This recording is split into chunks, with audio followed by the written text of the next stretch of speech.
Cette émission est rendue possible grâce à la famille des partenaires de l'Église de la Victoire.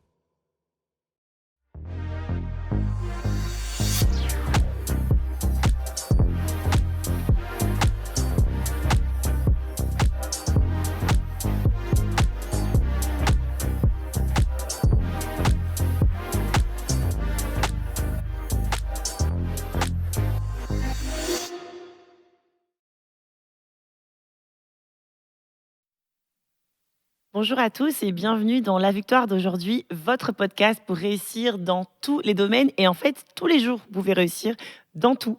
Ouais, c'est vraiment ça, c'est possible et c'est grâce à Dieu qu'on peut faire tout ça et j'ai la grâce d'être encore avec Lifa. Salut Lifa. Salut Emma et bonjour à vous tous qui êtes connectés à ce podcast, La Victoire d'aujourd'hui. Et aujourd'hui et durant toute la semaine, nous vous donnons des clés pour pouvoir vivre le miraculeux. Ça va être extraordinaire. Exactement. On a déjà parlé donc d'un miracle que tu as vécu toi vraiment personnellement dans ton Mhm, corps quand tu étais footballeur. Enfin, tu es toujours footballeur, mais bon, bref, quand tu joues au football de façon régulière, on va dire. mhm. Mais donc, du coup, maintenant, on aimerait parler de ce qu'on a vécu, nous, avec notre fille Lisa, de ce que Dieu a fait pour elle quand elle est tombée, et puis Dieu a vraiment opéré un miracle fabuleux dans sa vie. Donc, je vais essayer de mettre un petit Mhm. contexte. Elle avait quel âge? Elle devait avoir 2 ans, Ouais, 2 ans, 2 ans à peu 3 ans près. tout au Ouais, plus. voilà, c'est Ouais. ça. Elle jouait dans le jardin, comme tous les enfants de son âge. Et elle vient dans la cuisine, elle me dit, maman, je suis tombée, j'ai mal. Donc elle me dit qu'elle a mal. Bah, elle est tombée sur son genou. Elle a un petite égratignure, rien de bien méchant. Je m'inquiète pas. Voilà, et je me dis, bah, je fais un petit bisou dessus, je mets un pansement et on continue la vie. Sauf que les jours passent et là, en fait, elle continue à se plaindre. Alors que normalement, elle aurait dû déjà cicatriser. Je vois qu'il n'y a pas de cicatrisation, mais je vois qu'elle se plaint de plus en plus, elle a mal. Encore une fois, je suis pas vraiment inquiète. Je me dis, bon, bah, c'est juste que ça prend peut-être plus de temps. Donc, voilà, on se retrouve avec cette blessure maintenant qui a peut-être 10 jours Mhm. et qui est pas cicatrisée, qui est toujours douloureuse, qui est chaude. Donc là, ça commence à être embêtant. Et en fait, je me rappelle, c'était un jour férié, donc il y avait toute ma famille qui était venue à la maison. Et là, j'ai ma sœur qui aujourd'hui est pédiatre, mais à l'époque, je pense qu'elle terminait la médecine. Et Mhm. là, elle dit, ben, c'est bizarre, mais la petite, elle a de la température en fait. Et là, c'est le fait que Déborah nous dise que la petite avait la température. C'est pas qu'on s'est alarmé, mais on s'est dit, bon, bah là, ça nécessite peut-être plus que juste mettre un pansement, il y a peut-être C'est ça. autre chose. Et puis après, Déborah aussi, qui était soit étudiante ou en tout Oui, cas elle terminé. terminait Oui, c'est la ça. médecine, nous a recommandé vivement d'aller à l'hôpital C'est ça. justement parce qu'elle représentait les symptômes ou en tout cas elle était dans un état qui nécessite Oui, d'aller vérifier à l'hôpital ce qu'il en est. exactement. Ouais. Donc Déborah reste avec moi à la maison. Toi, tu vas aux urgences avec Lisa. Et bah, c'est vrai que quand Déborah nous le dit, elle nous dit quand même, vraiment, je pense que, ouais, comme tu dis, elle nous conseille vivement d'aller Mhm. aux urgences. Elle n'est pas non plus défaitiste ou alarmiste. Elle est juste, Non, là, ici, ben, la température, elle baissait pas aussi la c'est température. ça, Donc la température ne baisse pas. La blessure a l'air quand même, elle est pas belle, on va dire. c'est ça. Donc Déborah dit, ben, allez-y quand même, allez voir ce qui se passe. Là, moi ici, même si je suis étudiante en médecine, je sais rien faire pour vous. Vaut mieux aller voir vraiment aux urgences. Donc tu vas aux urgences avec Lisa et là raconte un petit peu comment ça se passe là-bas aux urgences.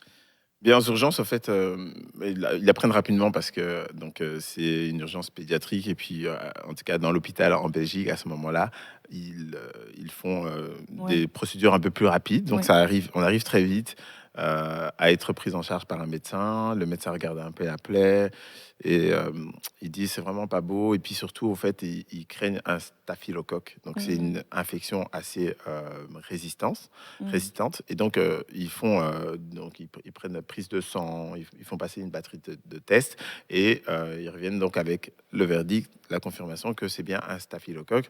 Mais en plus, ils appellent ça un staphylocoque doré, donc qui est multirésistant.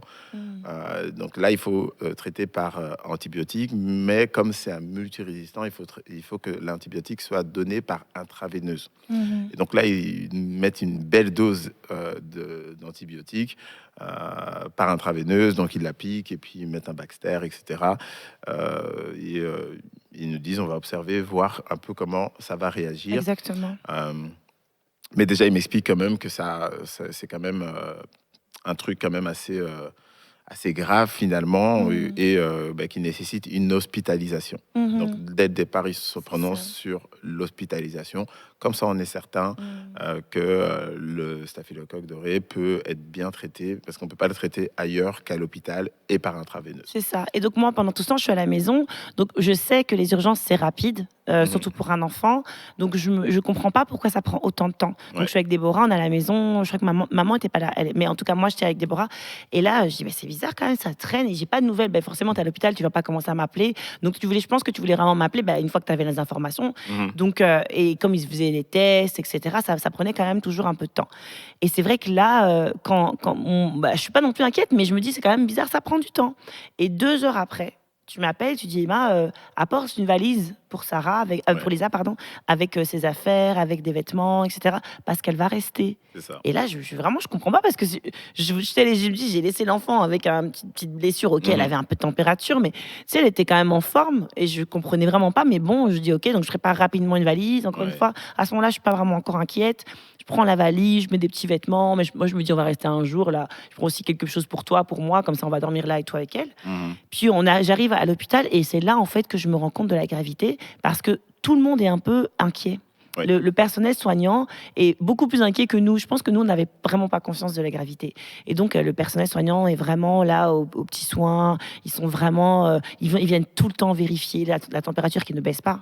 Ils viennent Oui. tout le temps vérifier et continuent à être chaudes, vraiment à des températures élevées, là, plus de 40. Donc voilà, puis ils continuent au fur et à mesure qu'on reste à l'hôpital, 1 jour, 2 jours, 3 jours, ils font Oui. des tests, ils continuent à faire des tests, prise de sang, et ça n'avance, rien ne Et puis change. surtout, au fait, ils commencent à changer un peu les doses aussi Oui, de d'antibiothérapie, l'antibiothérapie. ouais. Donc, ils changent les poches, ils piquent à plusieurs reprises aussi, chercher une veine. C'est toujours le même processus. Et puis, Lisa aussi commence à avoir des craintes par rapport aux Ouais. piqûres, parce qu'on n'est pas seulement sur une piqûre. Si ça te pique une fois et puis après que tu es parti avec le même Baxter, ça va. Mais quand chaque fois on augmente la dose, chaque fois on augmente et donc on repique à nouveau, c'est sûr que pour elle, ça devenait de plus en plus compliqué. Mmh. Exactement. Et donc, nous, ça devient aussi de plus en plus difficile parce qu'on voit l'enfant souffrir. Ouais. Elle pleure, ça devient vraiment compliqué. Et à un moment donné, après quelques jours d'antibiothérapie, ils nous disent: «Ben, quand même, ça va, le staphylocoque est toujours là, mais attends, non, attends, désolée, il y a une chronologie, c'est une longue histoire, donc j'essaie d'avoir la Ouais. bonne chronologie. Non.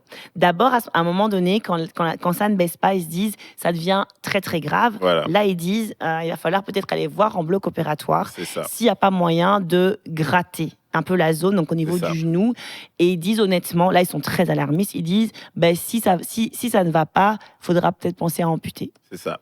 Donc en fait, ça, c'est vraiment je me rappelle, on était un samedi et ça a été vraiment le point critique en fait de son traitement ou en tout cas de son hospitalisation parce que là, à ce moment-là, euh, au bout on était peut-être déjà à 2, 3 jours d'hospitalisation et tout le staff médical est Ouais, hyper alarmé en fait ouais. parce que la température ne baissait pas, mais surtout l'infection Se au niveau de sa propageait. jambe se propageait. Ouais.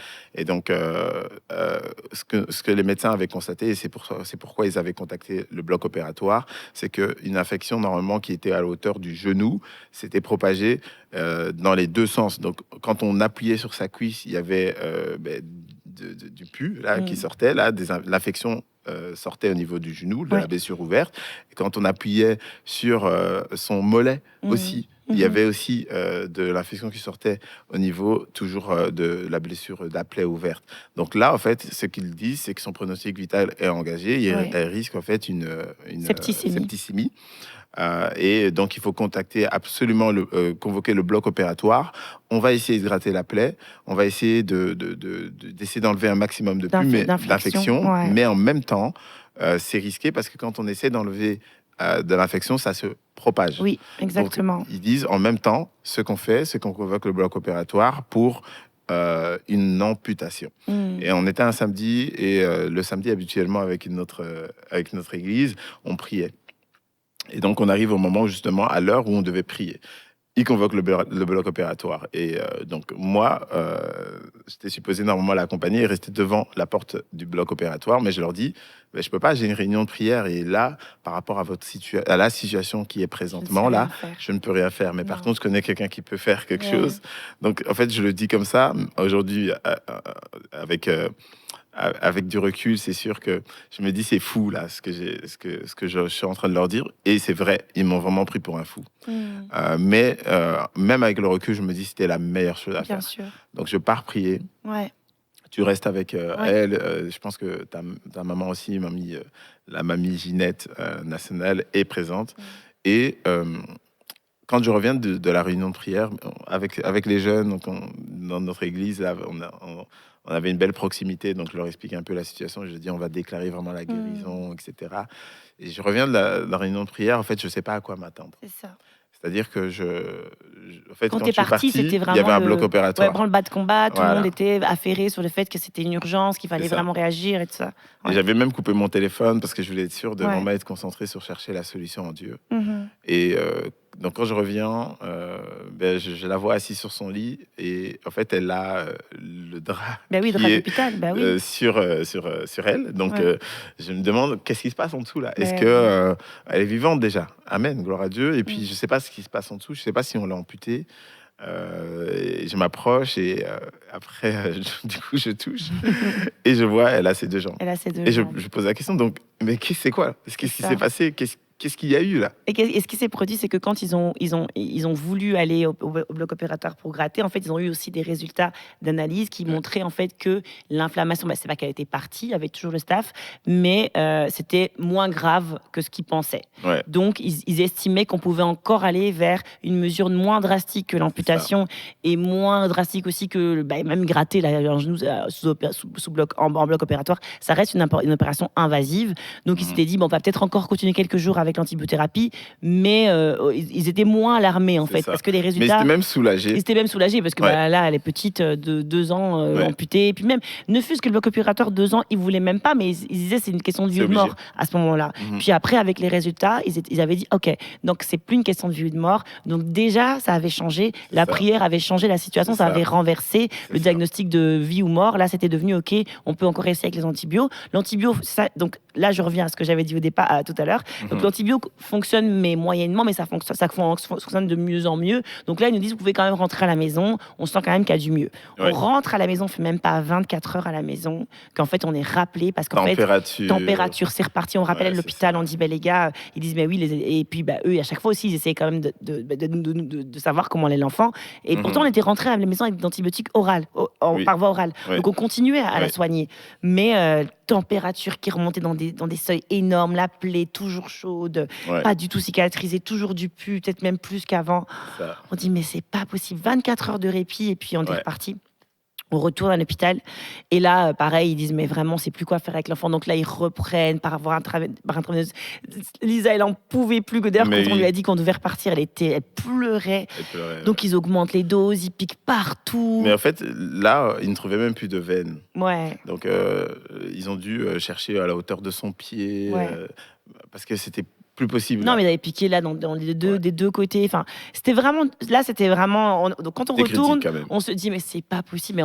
Et puis là, il nous explique aussi en fait, que le staphylocoque doré, il est multirésistant et à un niveau où. Et c'est pour nous faire comprendre qu'il faisait pas ça pour nous embêter. Et c'est vrai, en fait, il faisait juste soigner l'enfant. Il disait, mais si vous pouvez vérifier, vous pouvez aller Oui. voir sur Google, c'est une maladie. En général, on n'en sort pas. Ouais. Une fois qu'on l'a, c'est quelque chose qui est limite, on va avoir un traitement. Il disait même qu'il y a un traitement antibiotique à vie C'est par ça. voie orale. Et il dit c'est juste que là, il faut qu'on trouve l'équilibre pour pouvoir au moins ne plus devoir le prendre par intraveineuse. Oui. Mais vraiment, il dit c'est quelque chose qui va coller à sa vie des gens. Et nous, depuis, il voulait pas nous alarmer, mais nous faire prendre conscience. Il nous disait des gens sont morts de ça. C'est ça. Puis il nous parlait je crois, je sais plus, en tout cas, l'enfant d'un acteur qui est mort, un jeune qui était mort de ça. Et donc il nous expliquait, il dit vraiment c'est très grave. Effectivement, les témoignages aussi autour de nous, au fait, nous amenaient à mais justement prendre la mesure de la situation et on comprenait que c'était très, très grave. Mais ce qu'on a fait, c'est que la deuxième hospitalisation, là, cette fois-ci, en tout cas, déjà la première fois, mais encore plus intensément en réunissant vraiment la famille, on a mené le combat de la foi. Ah, vraiment. Là, en fait, voyant l'enfant souffrir comme ça, c'est comme si on s'est tous mis en colère. Ouais. On était vraiment en colère contre l'ennemi. On la voyait, elle pleurait tout le temps. Elle était tout le temps en souffrance. Sa transpiration sentait le chimique, Oui, sentait l'antibiotique. l'antibiotique. Tellement Ouais. elle avait des doses élevées, même au niveau de ses dents, elle avait 2 ans, qu'elle avait déjà des dents et tout. On voyait vraiment qu'elle avait Elle comme était fragilisée. fragilisée. Ouais. Elle voulait plus manger. C'était vraiment, on n'en pouvait plus. Donc quand on a vu ça, on a dit, en fait, nous, on doit se lever et être en colère parce qu'on voit que c'est l'ennemi qui est en train réellement d'attaquer notre enfant, mais il attaque vraiment sa vie. Et donc, il faut se lever et il faut déclarer. Donc, on a fait comme d'un même accord. Ouais. Ma mère, toi, moi, on s'est tous levés en prière en disant ça suffit, ça suffit. Et il y a eu une nuit critique. Nous, on dormait là-bas, on était tout le temps, on essayait Ouais. de se relayer quand même parce que c'est hyper fatigant. Donc, la nuit critique, c'était la nuit du samedi au dimanche. Je pense qu'on était à la 12e journée d'hospitalisation, t'imagines 12 jours d'hospitalisation.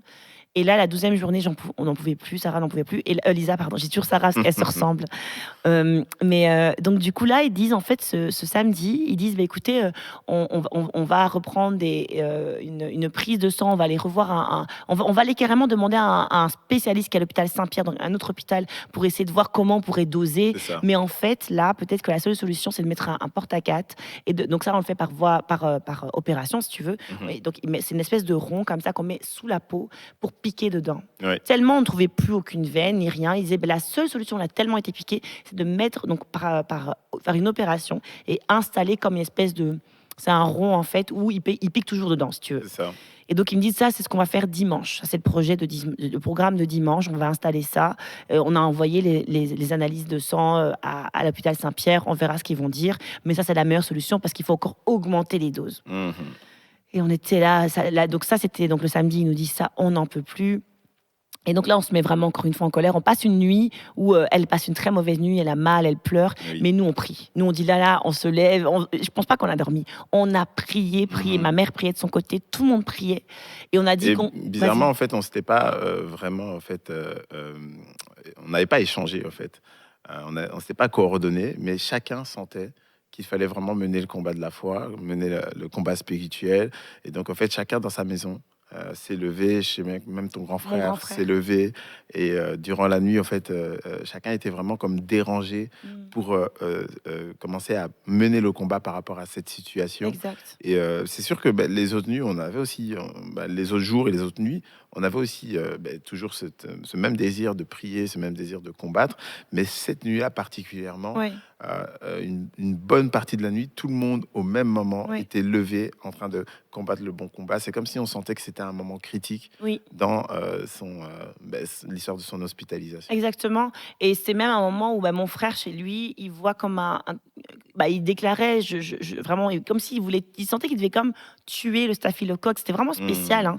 Mais on sent que c'est spirituel, on sent que c'est vraiment l'ennemi qui vient avec quelque chose pour détruire l'enfant. Ouais. Et donc, il déclarait, il disait, je tue le staphylocoque. Et il a vu comme une ombre noire dans sa maison. Et au même moment, ma mère, qui était dans la chambre d'hôpital avec nous, la nuit, elle voit aussi comme cette ombre. Et quand elle déclare, quand elle le tue, mais spirituellement, elle sent que quelque chose s'en va. Donc, il y avait vraiment l'ennemi qui rôdait, en fait, pour détruire l'enfant. Et donc, on est vraiment dans ce combat-là. Le matin, c'est dimanche matin. Et là, je sais qu'on a quand même, on se dit, on va quand même aller à l'église. Ma mère, je pense qu'elle devait venir pour nous relayer, en tout cas, pour rester avec elle, pendant que nous, on allait quand même aller prier tout dimanche matin. Et là, dimanche matin, on reçoit quelqu'un. Donc là, je pense que c'est un médecin spécialiste qui vient dans notre chambre et qui nous dit, vous allez pouvoir rentrer à la maison. Et nous, là, on comprend plus rien. C'est ça. On sait qu'on a prié, tu vois, mais en fait, c'est tellement bizarre. Samedi soir, ils sont genre en mode, il faut le mettre le porte-à-4. Il n'y a aucune sortie de prévue, c'est juste la catastrophe le samedi soir. Et là, dimanche, ils nous disent, vous allez pouvoir rentrer à la maison.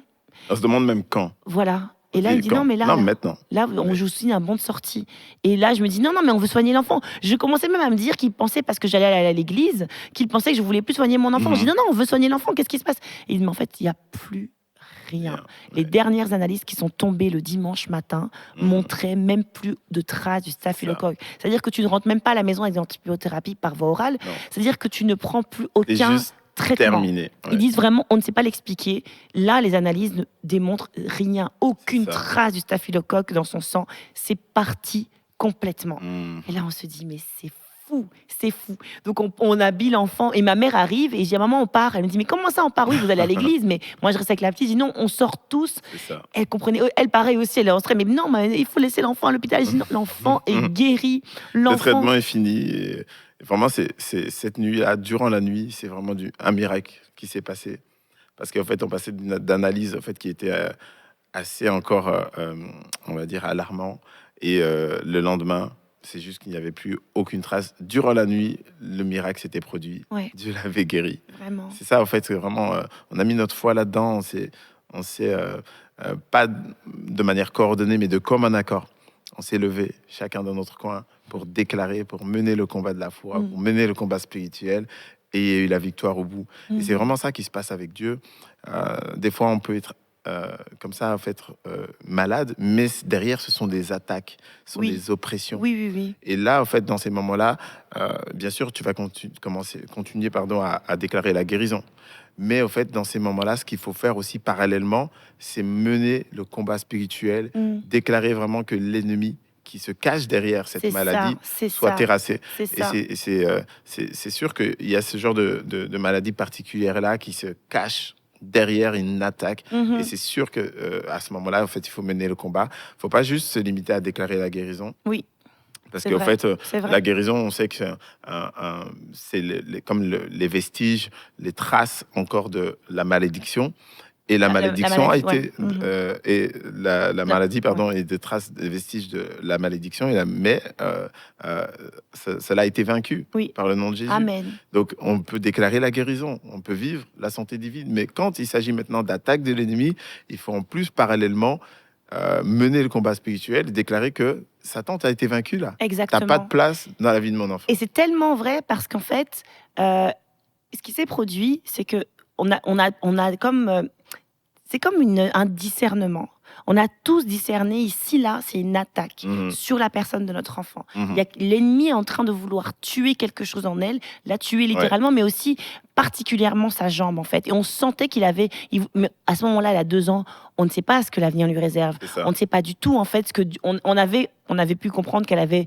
c'est une petite fille joyeuse, c'est une petite fille qui bougeait beaucoup, mais à 2 ans, voilà, elle sait marcher, etc., mais elle ne fait pas de Oui. choses extraordinaires.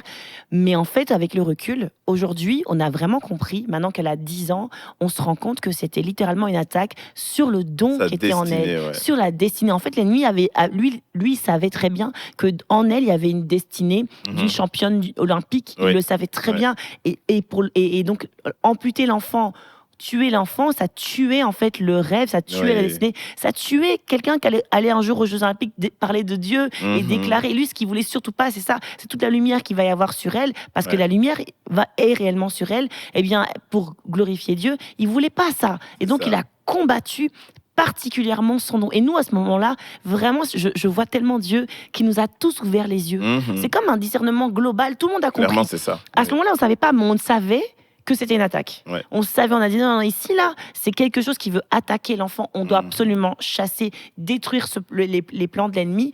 Et là, aujourd'hui, on voit la destinée de Lisa. Amen. On voit que Lisa, c'est une championne, elle rafle toutes les médailles, mais il lui fallait ses 2 jambes.